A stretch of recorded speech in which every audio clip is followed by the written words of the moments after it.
Primary Weapons System Mark 118 Mod 2 rifle is a semi-automatic AR-15 pattern rifle chambered in the venerable 6mm ARC cartridge. Light, fast, flat shooting, and inherently accurate describe this rifle to a T. The heart and soul of this rifle is the long stroke gas piston system, which affords adjustability and a cleaner overall experience while shooting.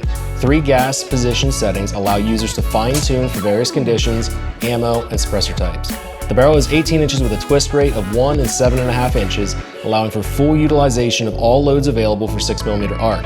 The FRC 2-port compensator comes standard installed in the barrel, allowing fast adaptation to any BDE suppressor.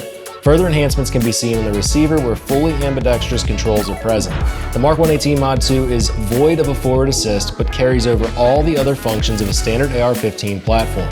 The safety is ambidextrous as well and can be switched from a 90-degree throw to a 45-degree throw. The aluminum handguard offers ample M-LOK sections for mounting all modern accessories. The pick-lock section even blends Picatinny and M-LOK together for maximum versatility and compatibility. This rifle ships with a mil-spec enhanced trigger, which will land in the 5.5 to 6.5 pound range. Buffer tube and hardware feature PWS's ratchet lock and built-in QD sling point. A Radian Raptor charging handle is included with the rifle, and mag pull furniture can be seen on the stock and grip. PWS guarantees sub-MOA accuracy out of this rifle, and the Mark 118 Mod 2 is backed by the PWS valve, guaranteeing repair or replacement in the event of defects or issues. MSRP is currently listed right below $2,100.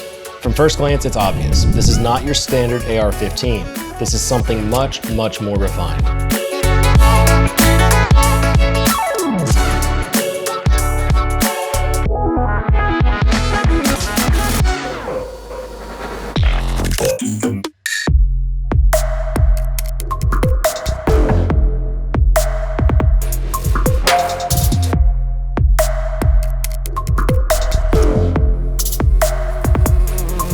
Before I take you any further through this video, I want to show you 2 different tools that you should be investing in to become a better provider and protector, and to hone in those firearm skills and to continue on your path towards mastery. The first that I wanted to show you is a brand new target that we released to TA Targets just the other week, and this is our C-Zone cardboard target. This is a 2-sided target that on side B has more of a competition style, I'd say standard USPSA style scoring zones. If you're shooting drills, that would be more competition oriented. And then on side A, we've got a bunch of different targets that you can work so many different drills and fundamentals. So whether you're doing doubles on the center circle, you're putting 3 rounds in the center circle, 2 rounds up in the triangle, doing build drills, or whatever you're doing speed-wise, this target has you covered. You can do 1-inch dot drills down here if you're learning how to use your red dot or iron sights. Then on top of that, we've got these small diamonds all over the target that allow you to dial in your precision rifle, and then also test your turrets and make sure that they track properly on your scope before you just assume that you can dial and then your rifle is going to do what that dial says.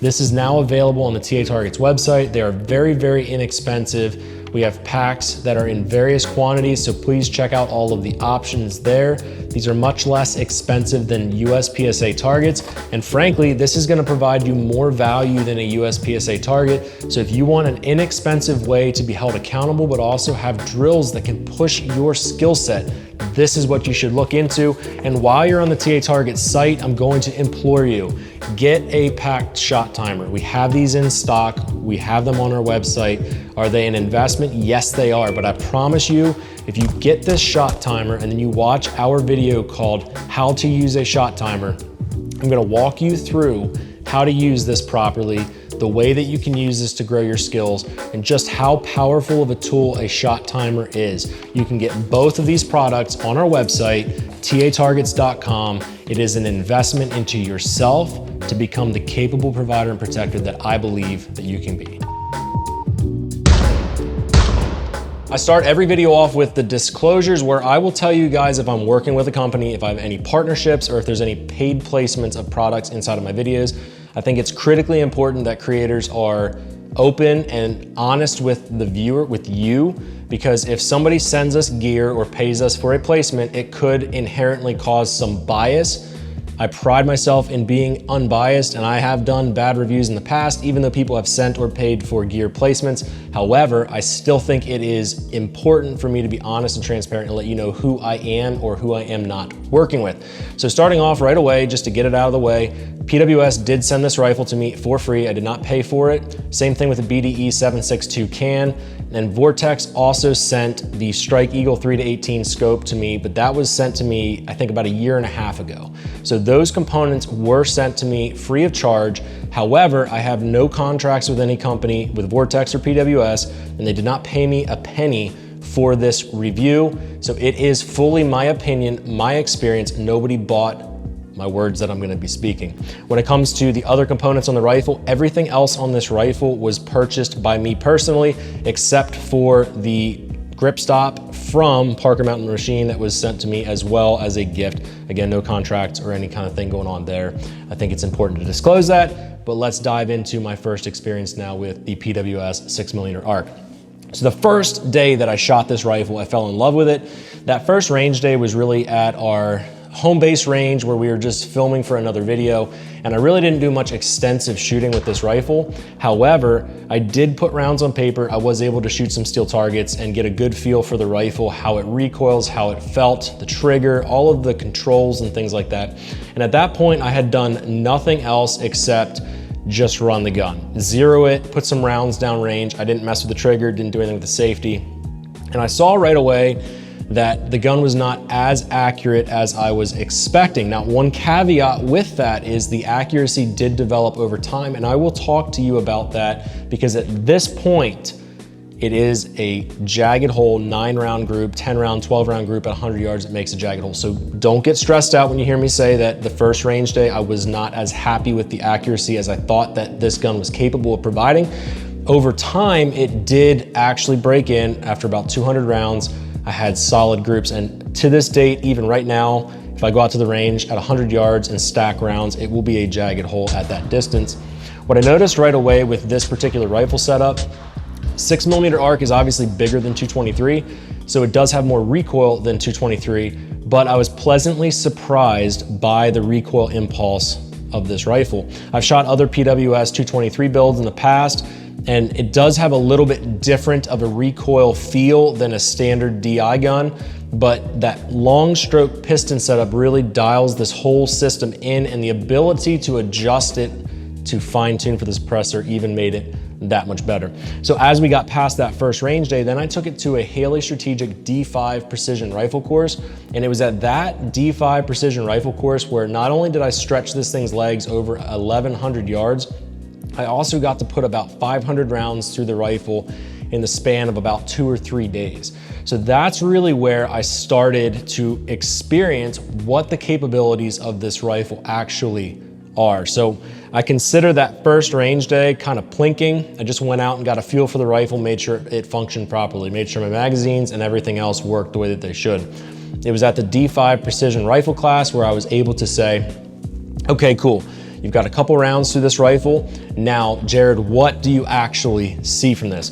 And when we first zeroed the rifles at the D5 precision rifle class, I was running Hornady 108 grain match ammunition the entire time. Just like I saw at home base, the groups were about 1.5 inches at 100 yards. And I was really frustrated with that at first when I printed that on paper. But I decided that day then to switch from Hornady's ammunition to my hand loads. My hand loads really dialed that group down to about a 1-inch group, and the standard deviation was much better with my hand loads. However, I had loaded the hand loads basically up to bolt gun spec. And if you don't know that about 6mm ARC, when you have a reloading manual, they have 2 different specifications. You have the gas gun specification, which is a little bit lower pressure, and then you have the bolt gun specification where it allows you to load to higher pressures. And the reason for that is with 6mm ARC, there's way more pressure, there's way more abusive gases coming back through the action. So you will see on the internet, and we're gonna talk about this throughout this video, people complaining about the bolt lugs actually shearing off or getting chewed up to the point where the gun will not cycle.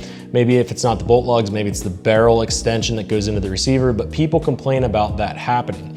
So I had loaded this ammunition, sort of not realizing I loaded it as hot as I did. And at home base, the ammunition was not at the high end of the pressure zone.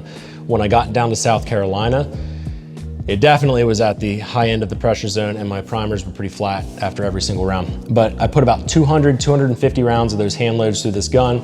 Then I was pleasantly surprised the second day of class when I zeroed it again in the morning at 100 yards with the factory 108 grain Hornady match ammunition. After those 250 rounds, it was a jagged hole. I was putting 10, 12 round groups into the same spot.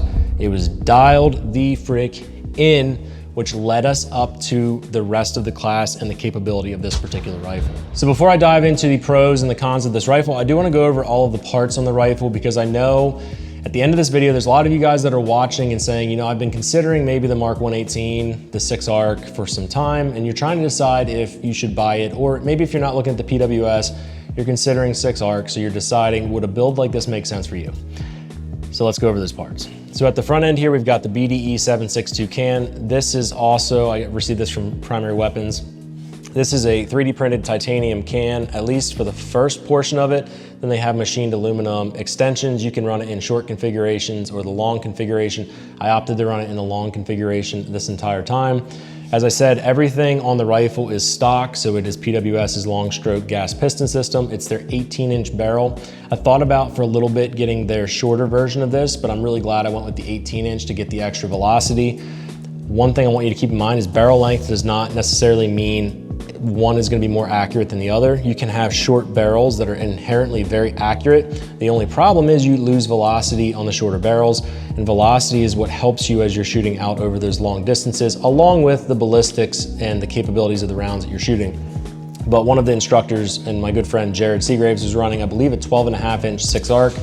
We were sitting side by side and slapping steel at 1,100 yards together. So very capable in shorter configurations, but I wasn't worried about a compact rifle with this. I was more thinking of a more capable long-range rifle. So moving back, we have the Atlas V8 bipod. This is a phenomenal bipod. It's kind of on the budget end of the Atlas bipods, but it's worked really well for me. I've got the Surefire 640D, or 640V, I should say. Is white light, infrared, or you can even turn the head to an off position. Surefire pressure pad, Parker Mountain Machine grip stop here, phenomenal little grip stop. We got a Neomag Sentry strap coming back through. The sling here is from Flatline Fiberco.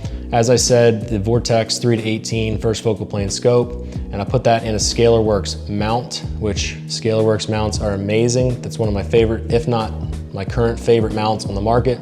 Coming back through, we've got a bubble level that I added to the scope. I also have a fold over level on the gun as well, but everything else on the back is just factory. The only other thing that I changed on this particular rifle is the ambidextrous safety can be switched between 90 degrees and 45 degrees. So I opted for 45 degrees. And the specific reason why I did that is so that when I wrap my thumb around the right side of the gun, the action side, I have a really natural index point for my thumb to just drop in and apply constant pressure to. And that's just a really nice feature. Maybe that doesn't matter to you. For me, it was just really nice. And then I really despised the factory trigger of the PWS. It's not that it's a bad trigger if you have a fighting rifle. It's just a mil-spec trigger in a $2,000-ish rifle, to me, really doesn't make much sense. And interestingly enough, I had a Zev Core 15 rifle downstairs that I wasn't using in the armory, at least not recently. And that has a phenomenal 2-stage trigger in it. So I sort of bastardized my rifle here a little bit. I pulled a Zev trigger out and dropped the Zev trigger in. Again, it's a 2-stage trigger. It's much nicer for shooting precision and distance. And as many of you know, or many of you may not know if you're watching this video new to the channel, I don't have feeling in my trigger finger. So I need a trigger that is a 2-stage, ideally, that in my knuckle further back, I can tell when the trigger is up against the wall. It's just a little bit of a handicap that I have.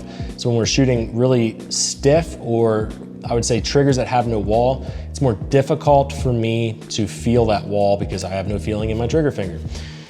I do want to take a second and talk about that Strike Eagle 3-18 scope as well. The Strike Eagle to me is a great blend between the Venom line and the Razor line. It's not as expensive as the Razor, but in my opinion, this is much more capable than my Venom 5-25, which I will be talking about in my 20-inch 223 precision rifle build. Again, the Venom 525, phenomenal scope, but the Strike Eagle 3-18 to me had more refined glass, It had a similar reticle. It might even have the exact same reticle, so no issues with the reticle on any of the optics that I was running. But I will say that when I'm dialing in the parallax at over 1,000 yards on a Strike Eagle, it's much more crisp than on a Venom. Now, it's not as good as my Razor, but this is a very happy medium. So if I was recommending a scope for sort of a mid-tier precision rifle, the Strike Eagles just do amazing. I've never had issues with them, so I'm very, very pleased with that particular setup. I wanna first dial in and talk about the benefits of this rifle, the positive traits of this rifle, because I think there's many of them. This rifle gives you basically the ballistics of a long action caliber, and obviously some of you are gonna call blasphemy from me, but I'm not saying it's as good as say a 6.5 PRC or 300 PRC, but it basically gives you those ballistics of some of the long action calibers in a standard AR-15 platform. So you get the benefit of a rifle that feels very much like a standard 223, but you get better ballistics and better energy downrange. And for example, a 223 out of my 20-inch is going to have about 1,100, 1,200 foot-pounds of energy, whereas the 6 ARC is gonna have about 1,600 foot-pounds of energy. By no means is the 6 ARC a sledgehammer, but it's going at comparable velocities to a 223, and you're getting a heavier bullet going those speeds. Again, with my 223, I was shooting 73 grain. With the 6 ARC, I'm shooting 108 grain. They're very comparable velocities, so you get more energy from the round. You also get the light recoil of a 223. Obviously, it's a little bit more of a shove than a 223, but it's nowhere near as violent as a 308, a 6.5 Creedmoor, or something like my 300 PRC.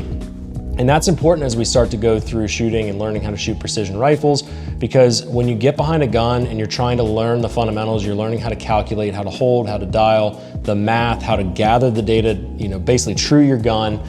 Having a gun that is violently full of recoil is going to, in my opinion, introduce a lot of opportunity for you to flinch or break shots incorrectly, add other inputs into the gun that are gonna throw your rounds downrange.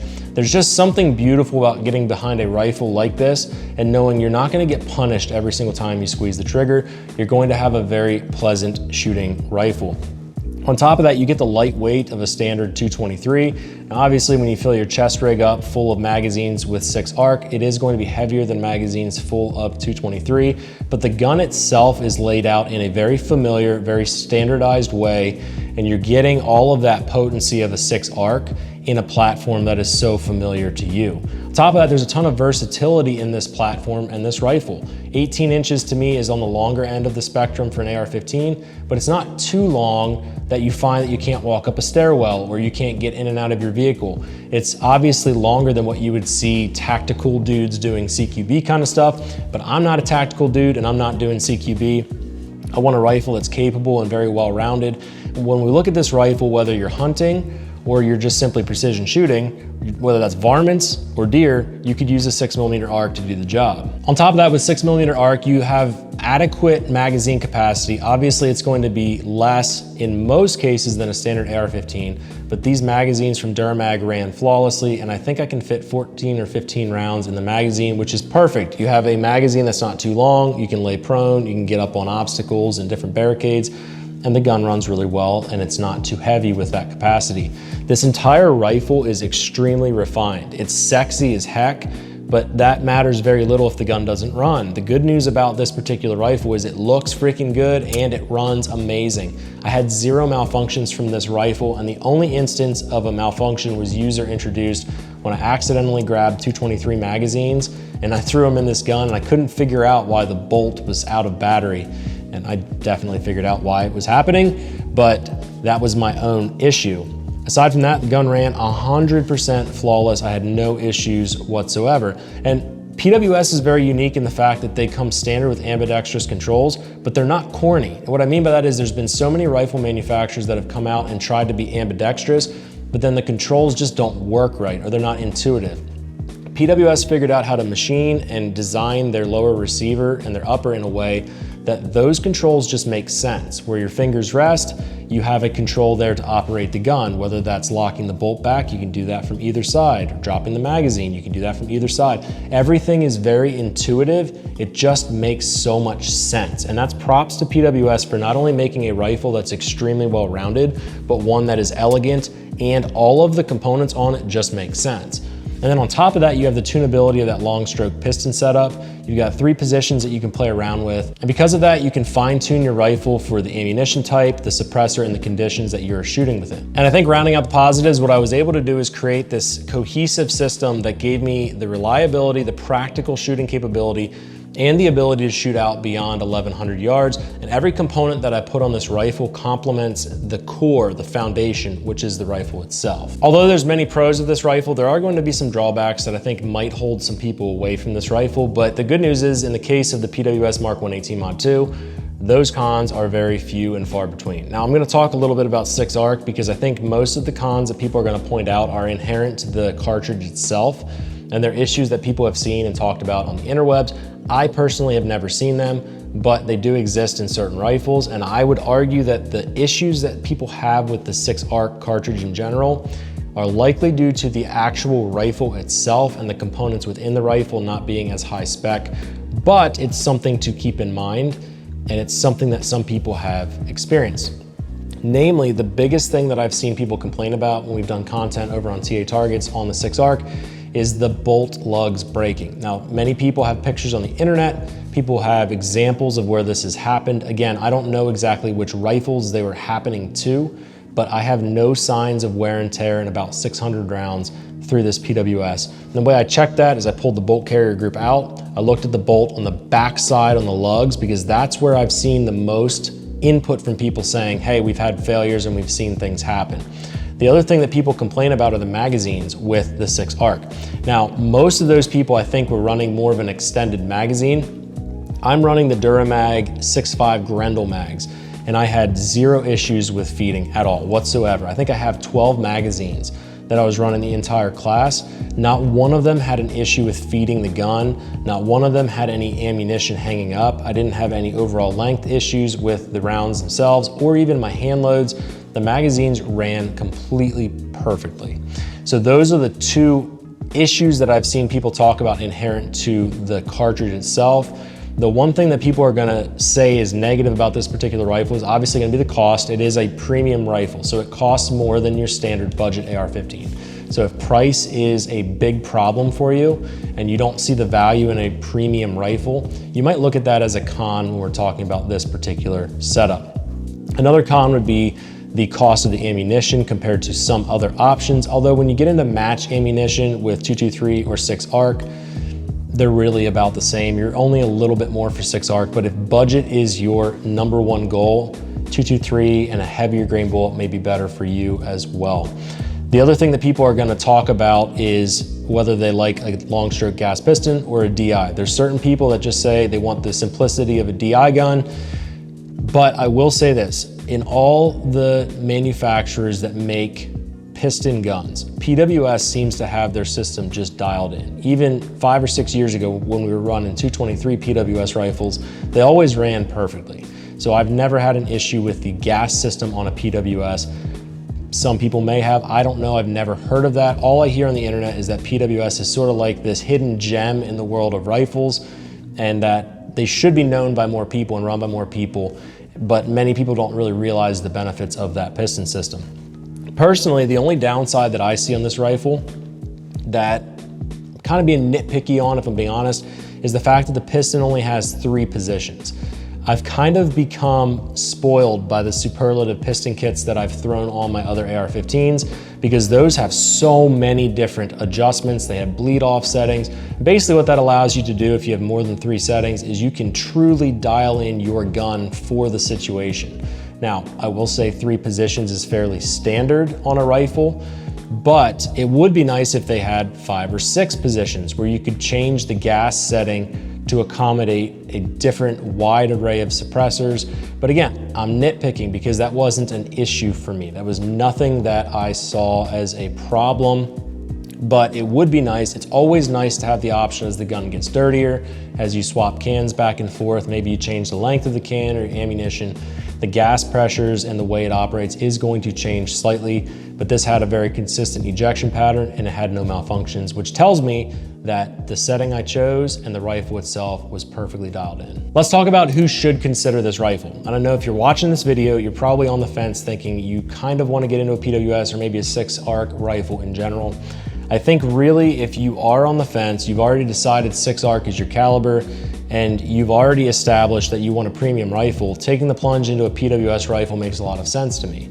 For people that are looking for the ballistics of, say, 308 or 6.5 Creedmoor, obviously not identically, but a very close comparison as far as trajectories, the 6 ARC is a fantastic caliber. The 18-inch Mark 118 Mod 2 is a phenomenally accurate rifle.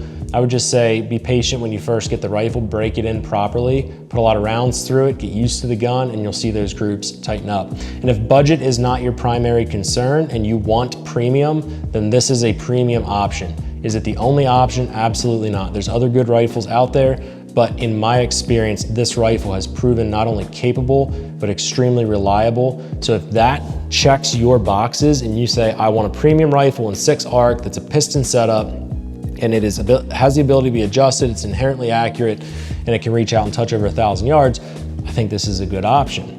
But there's also some things that would hold some people back. So who should probably stay away from this rifle?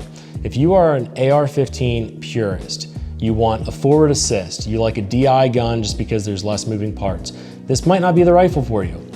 If you're an ultra high volume shooter, it's been proving to me to be reliable, but if you want that standardized direct impingement setup that every other AR-15 since Stoner created them, this might not be the one for you. Additionally, if your budget is tighter and you really shop based on the dollars you spend, this one's gonna be more expensive than some other options. So because of that, it might not be the perfect rifle for you. Additionally, if you are one of the 6 ARC haters and you just absolutely hate the cartridge, which there are many people that would fall into that category, then this rifle may not be the perfect fit for you. Again, that's more inherent on the cartridge itself, but it's something to consider as we are talking about this particular rifle. But overall, what I landed on was an extremely capable rifle, one that allowed me to learn precision rifle shooting, to dial in my skills, to just enjoy the experience, and then hitting out past 1,100 yards, this thing's like a laser beam. I was shooting easily from 200 to 600 with first round impacts. The adjustments that I had to make over those distances were very minimal, even in windy conditions.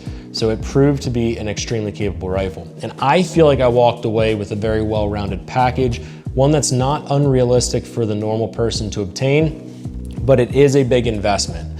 So my thing for you guys would be, make sure that if you're spending this kind of money, you're gonna go then invest in the skill set so that we can become better for our community, better for ourselves, better for our families, because that's the true progression of firearms ownership. So I'm curious what you all think. Would you purchase this particular rifle? Rate this build 1 out of 10 and let me know down in the comment section what you think. I'm curious what your opinion is on the build, what you would change, what you would do differently, or if you like what I've got going on, let me know down in the comments. And also, if I missed anything in this or I misspoke or anything, drop it down in the comment section. I can add some clarifying notes and engage with you all down there. That would be a fantastic opportunity for me to dive a little bit deeper. And if there's any other content you want to see on this particular rifle, you can always leave that comment as well. Or you can even email us at info@tatargets.com, and you could have our CS team kind of forward that on to our media team, and we could decide if that makes sense for us to do it.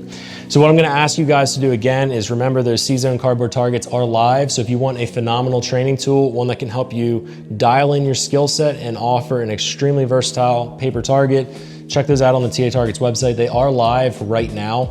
So you can spend very little money. They're very inexpensive, much less money than a USPSA target. And you get to use a target that's going to really, truly dial in your skills. And that helps me do what I'm doing here. It supports our entire team. It allows us to continue on the path of inspiring individuals to become capable providers and protectors. That's the vision of TA Targets. So if you like all of that, you like what we do here at Keystone Carry, you like what we do at TA Targets, I'm gonna ask you guys to spend some money with us. I'm gonna ask you to consider grabbing some of our products. Start out with the C-Zone targets, get a target base, just experience what the process of buying from our company looks like and how we come beside customers to support them. And then if you like what you've seen, I'm gonna ask you to take the plunge even deeper and invest in some steel targets. And we're gonna come beside you as you embark on your story of becoming a better provider and protector with resources, digital assets, our website, and all of the ways that we communicate and stay in touch with our customer base. That's what you're paying for. You're not paying for just a product. You're paying to become part of this community of like-minded people that are training on the gear that we manufacture, because we know in our soul that in order to uphold our communities and our culture, we have to be working towards mastery with these tools. Ownership is not enough. So I appreciate you guys. And as always, stay well, stay safe. I will see you in the next video.